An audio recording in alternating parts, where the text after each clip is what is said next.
Hello, this is Ryan Paonessa. Welcome to Day 9 Advent Devotionals. I am the Worship Arts Director at New Life Bible Fellowship, and so glad to be with you today. Now, we are on Day 9. That means the trumpets of ram's horn. Now, I'm going to read the scripture here. It's the conquest of Jericho. It's Joshua 6, 1 through 20. And why don't we get our Bibles together and let's read this together. You can follow along as I read. That'll be easiest. All right, here we go.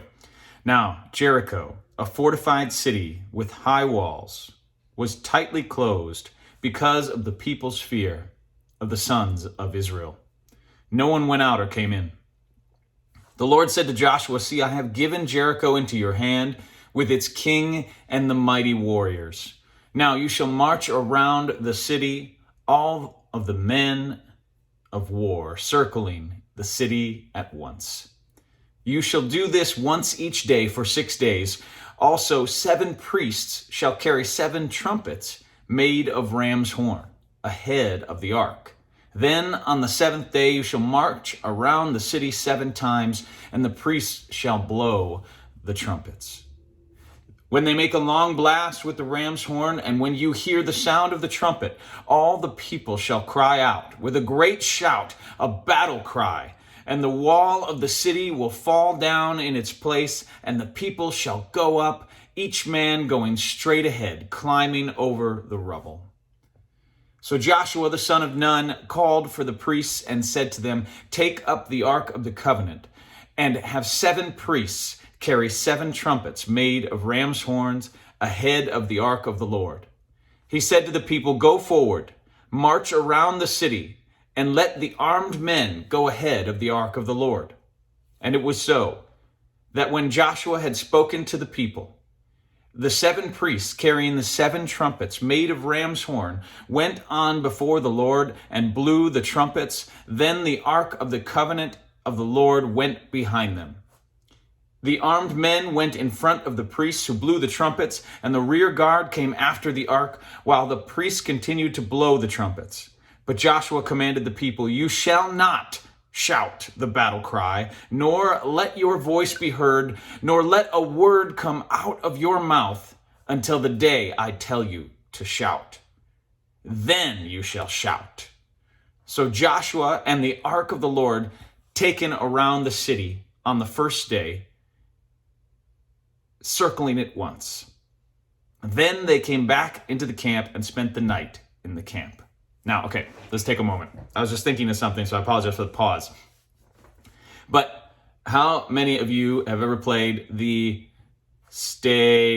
whoever stays quiet the longest wins the game? Now, my parents used to play that with me and my siblings, and if you have played it, I will tell you a secret. It's not really a game. Parents, I'm sorry, I apologize. But the person who wins the game makes their parents happier because they stayed quiet longer. You kids now know the secret. You can't, but you still have to play it. It's required. You have to play the game of who can stay quiet the longest. You have to. It's a requirement, I promise. Okay. Just talk to your parents. They'll tell you have to play it too. All right. But anyway, my nickname as a child was Be Quiet Ryan. And I like to talk a lot. And I still do. And I think my wife would like that nickname for me as well. But either way, Joshua did not want the Israelites to speak a word. And the reason why is because God commanded them to be quiet until that very moment where he said, "Shout," and the trumpets were blown. And there was a very specific reason that God was asking them this and requiring this of them, is because he wanted it to be so crazy, essentially, so wild, that this sound of trumpets and shouts would bring walls down, is foreshadowing of our worship and how our worship of him is powerful, but also our worship is requiring the ultimate trust in God that he will do what he said he would do. All right, let's continue. So I believe we're on verse 12. So here we go. Then Joshua got up early in the morning on the 2nd day, and the priests took up the ark of the Lord. The 7 priests carrying the 7 trumpets made of ram's horns ahead of the ark of the Lord went on continually blowing the trumpets, and the armed men went ahead of them, and the rear guard came after the ark of the Lord. When the priests continued to blow the trumpets while the priests continued to blow the trumpets on the second day, they marched around the city once and returned to the camp. They did this for 6 days. Then on the 7th day, they got up early at daybreak and marched around the city in the same way 7 times. Only on that day, they marched around the city 7 times. And the 7th time, when the priests had blown the trumpets, Joshua said to the people, "Shout, for the Lord has given you the city. The city and everything that is in it shall be under the ban, that is, designated to be destroyed as a form of tribute to the Lord.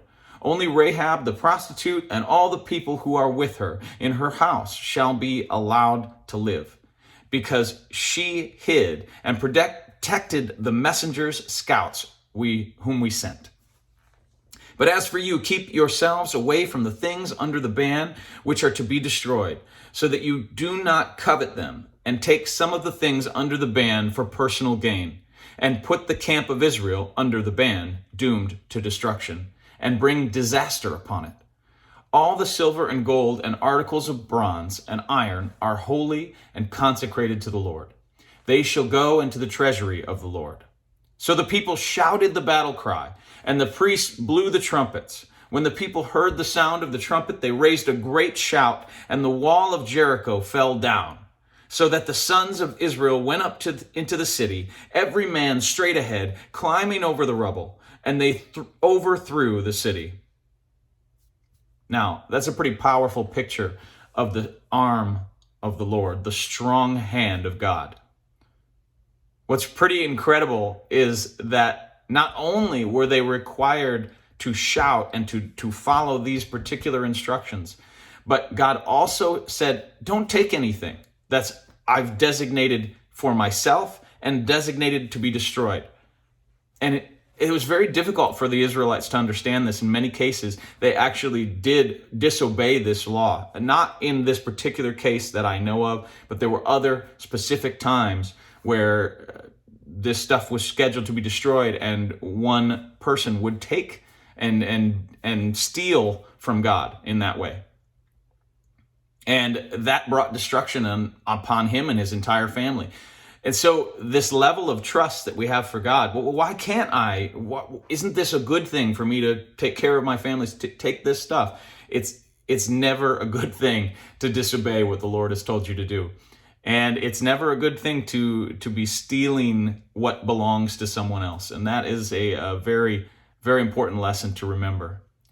So I want you guys to take some time and talk about this as a family. And there are some cool activities on those cards at which you guys can participate. You can make a giant wall and make it explode when you shout really loud, like a really, really loud shout, like make it super, super loud.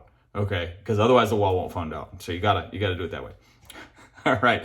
Well, I hope you guys have a great day today, and thanks for sharing this devotional with me.